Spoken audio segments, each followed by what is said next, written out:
Hey guys, what's up? It's JB Illusion, and we're going to be talking about how much is it worth? What is really the amount of money that you're willing to spend, well, on a video game? And really, what type of video game should you be looking to spend your hard-earned dosh on? So, this conversation actually came up in two ways. One, I was talking to one of the people I play Street Fighter V with, and this guy is actually someone who goes to tournaments. He actually went to a tournament a couple weeks ago, I think. I forget where it was at. I don't really know the the just overall idea. But he started playing on pad because he performed better there. And I was like, oh, that's interesting. And he was getting some practice matches against me working on pad. And we were just kind of like complaining about Street Fighter. And really, I think it falls down to what type of game this game is geared towards. If you're an old school fan who maybe remembers trying to beat Super Turbo with one character, oh my god, or Mortal Kombat for that matter, with one character just going through the ladder challenging everybody else, it's a certain type of nostalgia that Street Fighter V was not meant to recreate. And what I mean is 2, 3, 4, and well, technically there's a ton of updates, and also you have to remember, I'm talking about Alpha Series, and then you also have to remember Street Fighter 3 and Third Strike. All those games have the arcade mode, they've got the characters, you can enjoy them as kind of a standalone game, and you don't really need to go and compete to really get into the game. That's not what Street Fighter V has been made. I've said this, I think, previously in one of my other commentary videos on Street Fighter V and how Capcom messed up. But really, the only thing that Capcom was supposed to do was create an esport. Welcome to esports, ladies and gentlemen. The thing about it is completely focused on the competition. That's it. That's literally all it's focused on. It's focused on going on, playing against people, beating them, getting your points up, getting your BP stacks up, and being better than the other people. I kind of think it's interesting that some of the best people online on Street Fighter also have slightly gotten bopped in tournaments.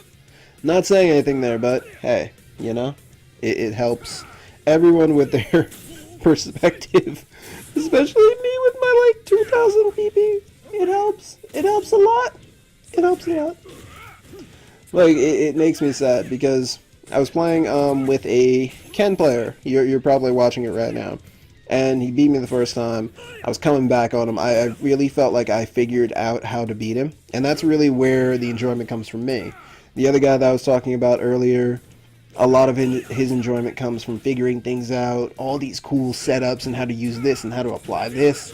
And it's really a fun puzzle for fighting games. It's a fun puzzle for me and for him. But as I'm playing this dude, of course, some very interesting things happen and the game slows down. Oh, the salt. Oh, my salt. Just everywhere. And then we disconnect. Guy rage quitted. Hey, whatever, dude rage quits. It's not like half of the people who apparently in like gold and platinum at the beginning of the game were rage quitters. I remember when like it was more than that, like 4 or 5 of the top 15 players were actually frauded for being rage quitters.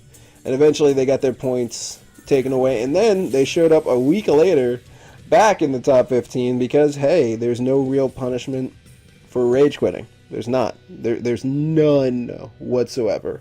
So, Capcom kind of don't care. And one of the guys that I was talking to, not the first guy who goes to tournaments, just somebody else, who said, hey, you made a dude rage quit? Oh, that's awesome. I was like, that's not a feature in the game, dude. I'm not here to make people rage quit and lose points. But he's like, no, you won. I'm like, no, I win when I get my reward. And, he's a huge Call of Duty dude. He loves you know, competing against people, Counter-Strike, all that stuff. And when he pisses someone off, when he makes them angry, I think he wears it as like a badge of honor, because he has done something. He has gone in, he has made someone so angry, so irate, that they have lost the mental war. So I guess he wins the rest of the war. See, I'm not like that. I grew up on like RPGs, and when I finally figure out that like magic trick to beating a boss, to passing a level, to getting out of a really, really crappy situation, and I get rewarded, I feel awesome. Like, yo, I did this. But in that single moment, I felt like my reward was taken away from me. Whereas the other guy's reward was seeing someone rage quit. So the type of person that I am really affects how much you enjoy games, I guess you could say, at this point. And to tell you the truth, was Street Fighter V worth 60 for me? Kind of, because I'm a huge Street Fighter head and I just wanted it anyway, and I was like reporting on all the characters and I was super hyped and I was super excited. But for a lot of people who weren't following the hype, who weren't super excited, who weren't like, oh my god, they removed this or this or this, it was not a good buy, because the game had been so skewed towards competitive play, towards these other things. People who followed knew that, you know, arcade mode wasn't going to be there. But other people can't imagine Street Fighter without arcade mode, because that was the entire experience for them. However, other dude is just like, hey, we get rid of arcade mode so I can just beat up people all day. So, yeah, there's that. And this is kind of where we get to the meat of this. How much a video game is worth to you really reflects what type of video games you like, what you enjoy, what you expect out of your video game experience. For example, I feel like there's a benchmark game that you played sometime long ago, or maybe just a little while ago, that was the best game you ever played, ever. And that is basically what you look for in all games. To tell you the truth, I'll show you guys my benchmark game. My benchmark game is... Welcome to Squaresoft's Game of War. Final Fantasy Tactics. A brutal conflict of epic proportions, where you lead hundreds of battles into a new Final Fantasy world. Be clever, be ruthless, or be dead. In Final Fantasy Tactics, you are Ramza, a young warrior whose courage could save the kingdom from itself. Battle after battle, you'll build and train an army from 20 fighting classes and other warriors you meet. Knights, mages, summoners, and more. Master and balance their talents, and they will reward you with victory. That's right.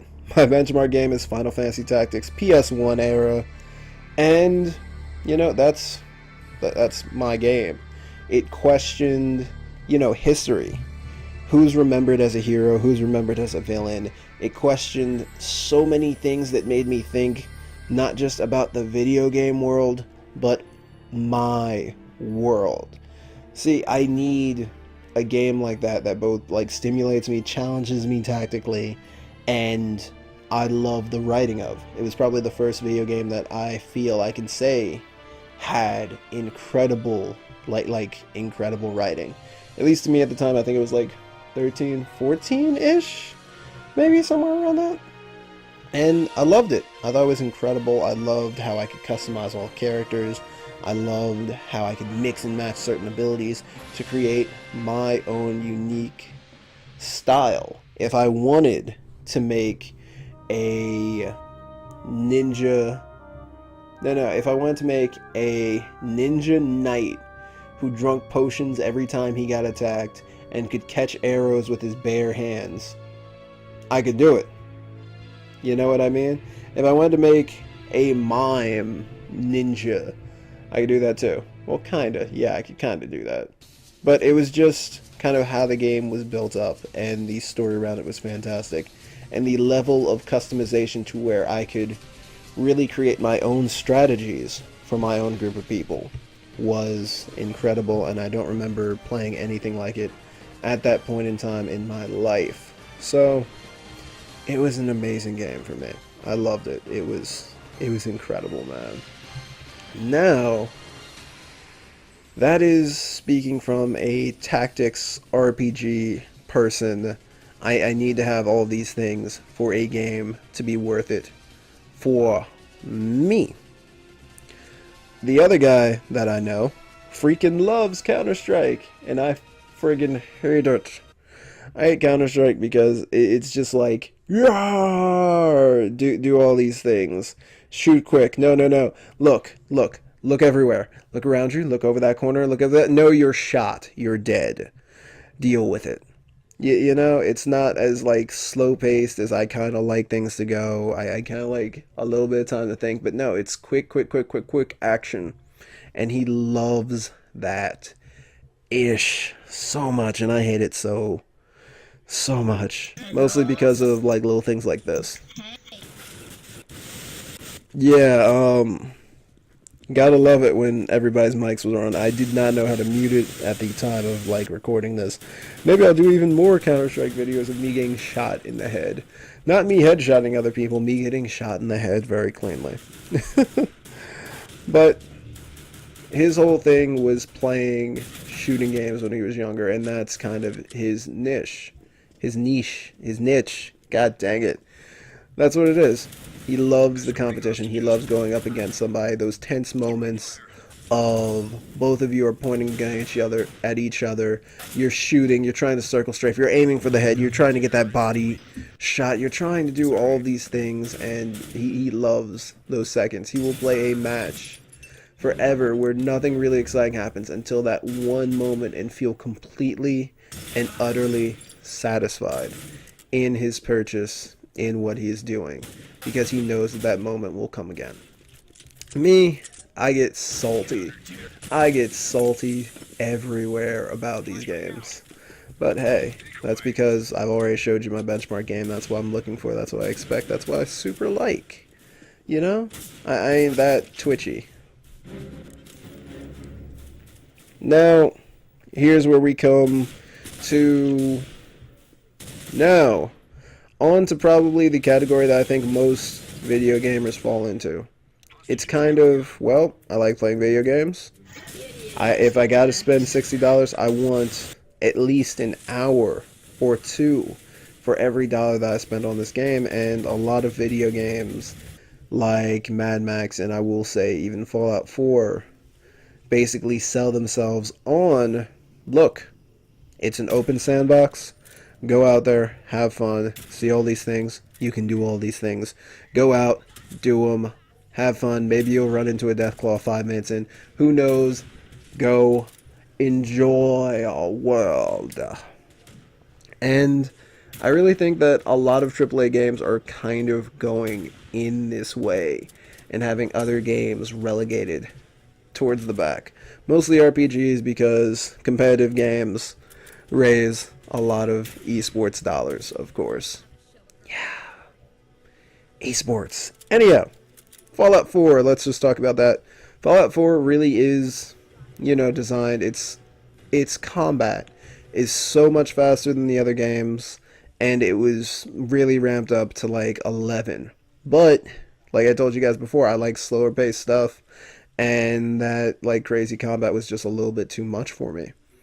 Also, when I talk about RPG elements, I remember in the old days where I would pick a character who would have maybe 7 intelligence, and they'd be able to do something, or talk to someone, or use an item, or maybe even use their repair skill, because of course intelligence and repair go hand in hand, and they'd be able to do something that another character might not be able to. So instead of going in, killing all of those ghouls because I can't open this door and I gotta get around it some way, I could just open the door and go ahead to the next level. No problem, no qualms, no issue, just Boom.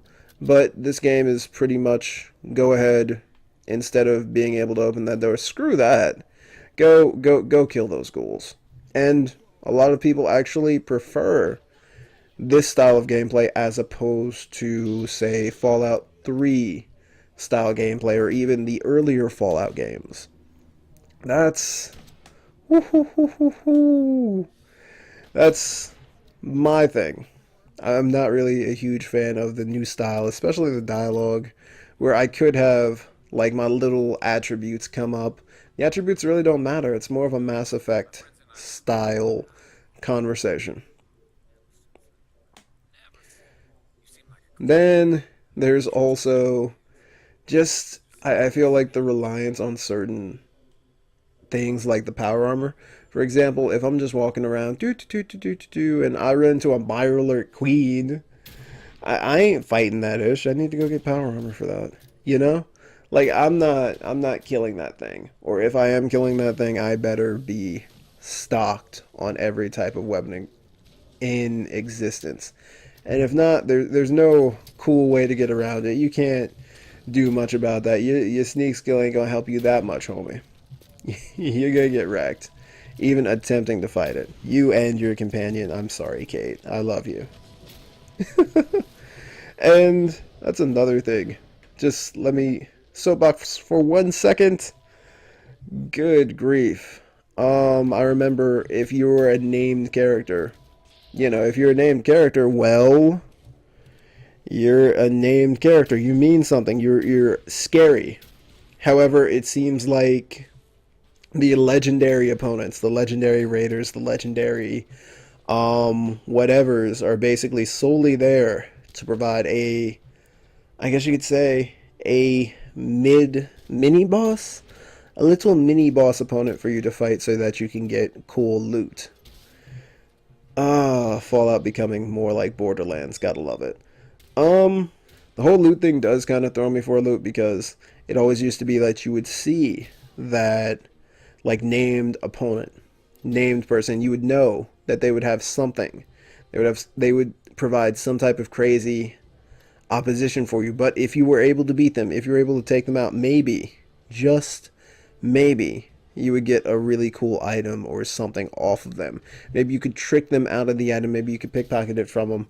But really now I feel like you're kind of pigeonholed into do this quest, kill this person, get this, instead of maybe, maybe talking your way out of it, maybe doing some other things. But, que sera, sera. A lot of people are enjoying it. And I gotta admit, I did enjoy it for a while. It is kind of fun to just go out, guns blazing, shoot a bunch of dudes. Not just that, but they also have the lovely, lovely settlement building portion of Fallout 4, which is another really big, like, time thing. I remember I sat down trying to work on my village, and I had to clean up everything.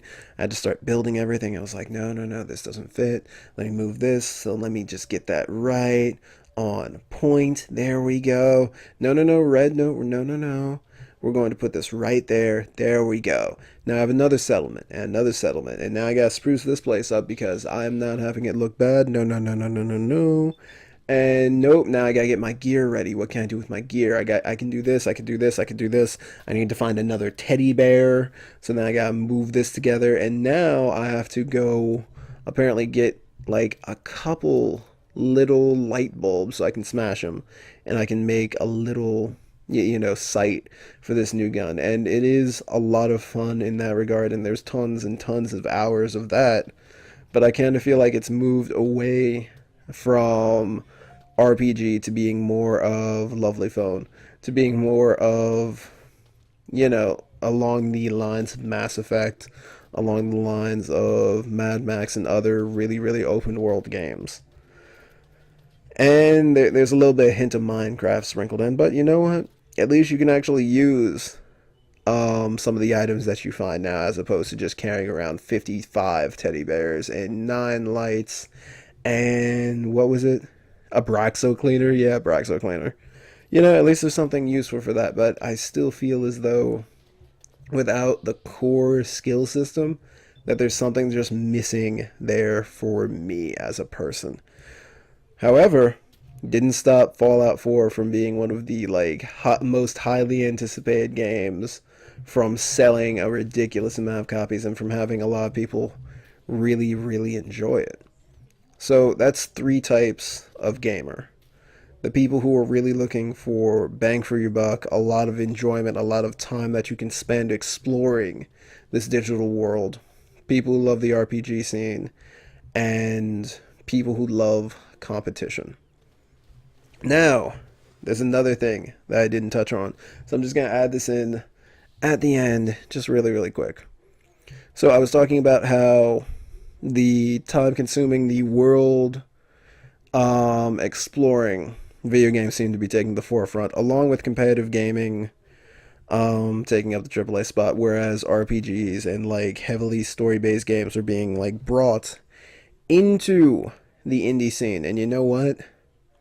Please tell me what you guys think about that, because so far I'm actually not too angry about it. I mean, Harebrained Schemes has released Shadowrun Returns, Shadowrun Dragonfall, and Shadowrun Hong Kong. All three games I've spent a ridiculous amount of time playing. I've spent more time in Shadowrun Dragonfall than I have in Fallout 4. Like a ridiculous amount of time. And I think that really says something.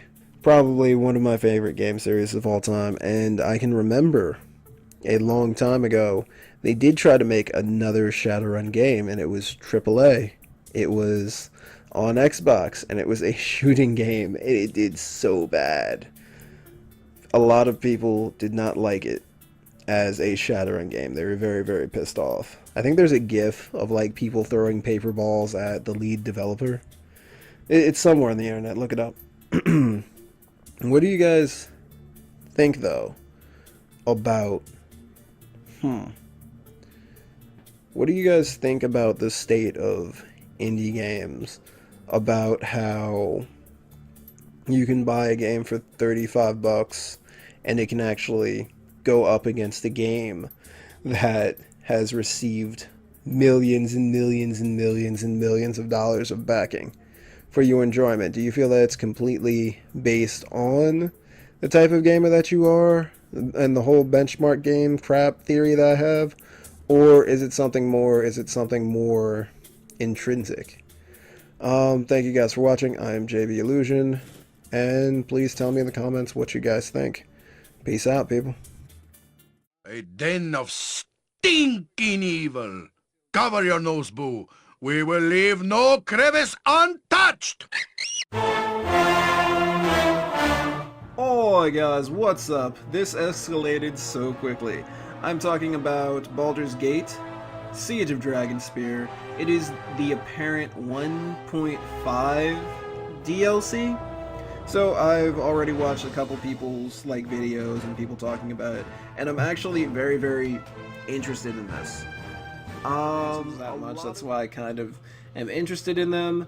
They're basically all about hiding. Their big class ability is Shadow Step. Step into the Shadow Plane and move for 7 seconds. While others are frozen in time, the Shadow Dancer cannot attack or cast spells while in the Shadow Plane. But the question is, can they hide? Because that'd be pretty good. Slippery Mind, I guess, when dealing with some crazy things that require will saves, I believe. Backstab, of course, is negative because he's a very, very different... Oh, no, it's not negative. What am I talking about? Well, we just don't have many multipliers. If we were an assassin, on the other hand, we would have a ton of multipliers. Because that's what assassins do. They stab people in the back. Swashbucklers can't backstab people at all. Bounty hunters have traps. I really don't think we're going to have many traps in this game.